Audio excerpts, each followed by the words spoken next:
Action! Hi, I'm Wisnu Kumoro and welcome back to my channel. Dan di video kali ini, gue pengen ngomongin mengenai smartphone terbaru dari Vivo Indonesia, yaitu adalah Vivo V20.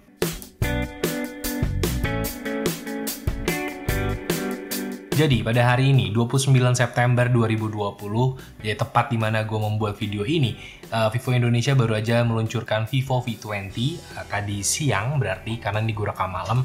Dan gue pengen ceritain kepada kalian bagaimana rasanya menggunakan smartphone ini, karena gue udah dipinjemin sama Vivo Indonesia selama beberapa waktu, jadi ya, gue akan ceritakan kepada kalian bagaimana rasanya menggunakan Vivo V20. Jadi ada beberapa hal yang menarik dari smartphone ini. Pertama adalah namanya, karena seperti yang kalian tahu, V-Series itu biasanya menggunakan bilangan ganjil, tapi ini menggunakan bilangan genap. Jadi V20, ya selama ini pakai V5, V7, V9, V11, terus V15, V17, V19, dan gue pikir tadinya V21, tapi ternyata jadinya V20. Dan sebenarnya gue kurang tahu kenapa mereka akhirnya menggunakan bilangan genap, tidak lagi melanjutkan bilangan ganjil. Apakah ini ada hubungannya dengan prosesor yang digunakan di smartphone ini, karena memang menggunakan Snapdragon 720G, ada 20-nya juga, mungkin aja ya, gue nggak tahu kenapa. Tapi yang jelas smartphone ini menarik dan ada beberapa hal yang menurut gue cukup menjadi daya tarik. Salah satunya adalah desain. Vivo V20 ini hadir dengan meriah kalau menurut gue, karena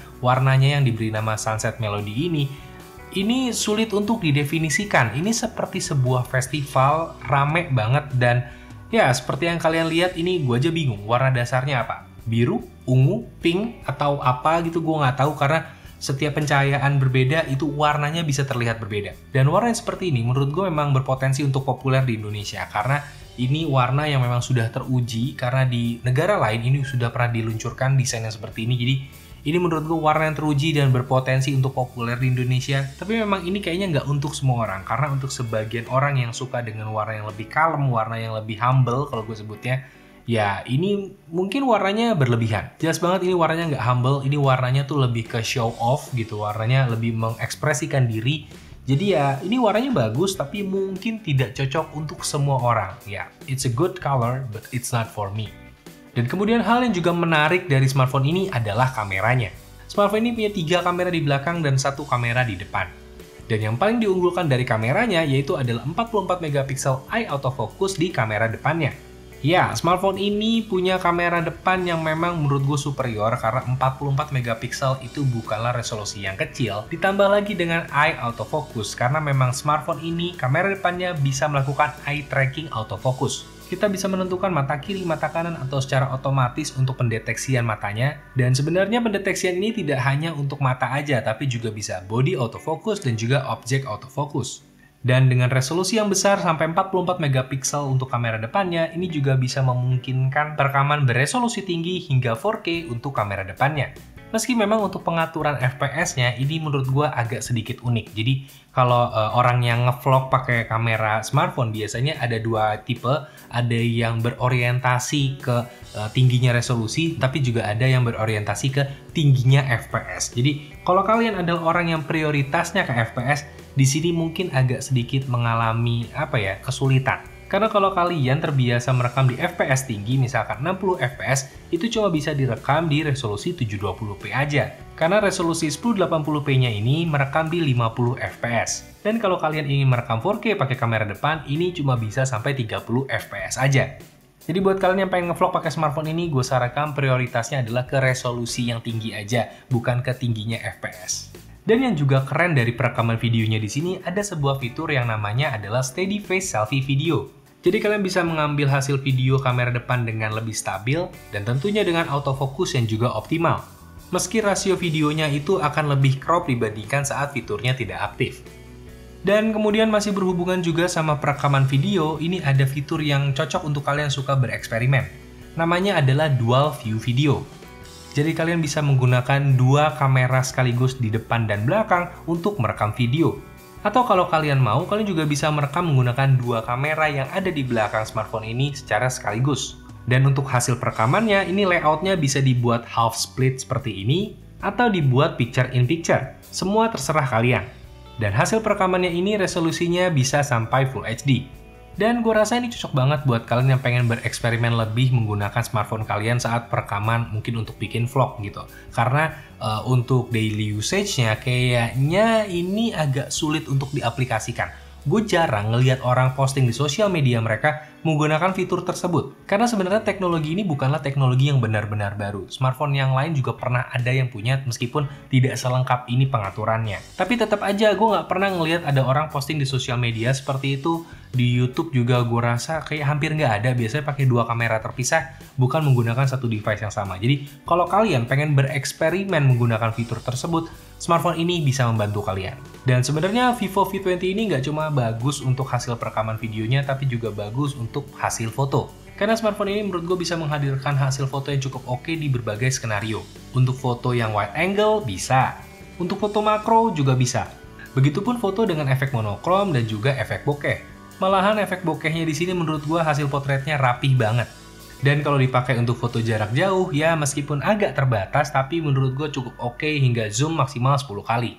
Meski memang ada beberapa hal yang perlu diingat ketika kalian ngambil foto pakai smartphone ini. Pertama adalah pastikan cahayanya cukup. Karena hasil foto menggunakan smartphone ini akan lebih optimal ketika cahaya cukup. Dan yang kedua adalah hasilnya itu lebih banyak optimalisasi dari AI. Jadi untuk kalian yang memang suka dengan hasil foto yang penting jepret, jadi dan hasilnya bagus, kalian akan cocok banget sama smartphone ini. Tapi untuk kalian para fotografer yang pengen foto lebih natural dan juga foto RAW misalkan, jangan khawatir karena di smartphone ini juga ada 16 megapiksel RAW dan juga bisa langsung ambil hasil JPEG-nya. Jadi kalian masih bisa utak-atik fotonya lagi sesuka hati kalian, meskipun kalau gue pribadi, gue nggak milih opsi itu karena gue pengennya adalah foto yang memang udah langsung jadi bagus dan tinggal siap untuk diupload ke sosial media. Dan kalau kalian kepepet untuk ngambil foto di kondisi yang cahayanya kurang atau low light condition, kalian bisa pakai fitur yang namanya Super Night Mode. Karena Super Night Mode di smartphone ini menurut gue cukup bisa diandalkan.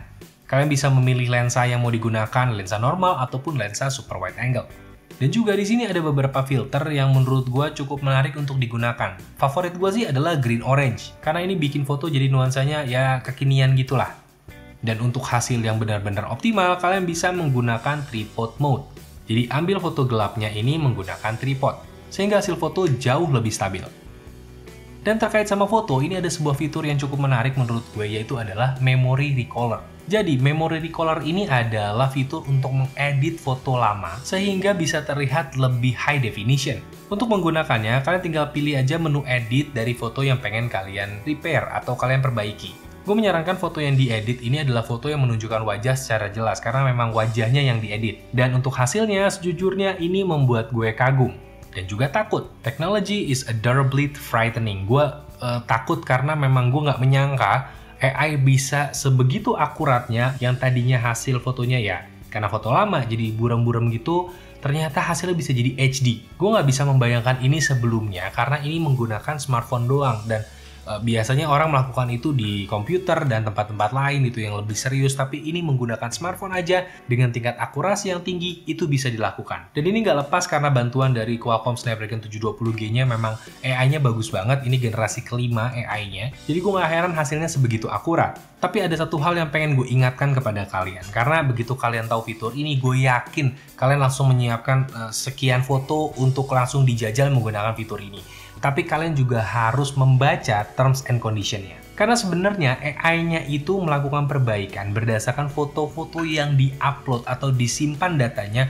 oleh orang-orang. Dan itu ditulis di term and condition-nya. Jadi data foto yang kalian berikan itu akan dijadikan bahan belajar oleh AI-nya ini dan disimpan datanya di Singapura kalau menurut terms and condition-nya di sini.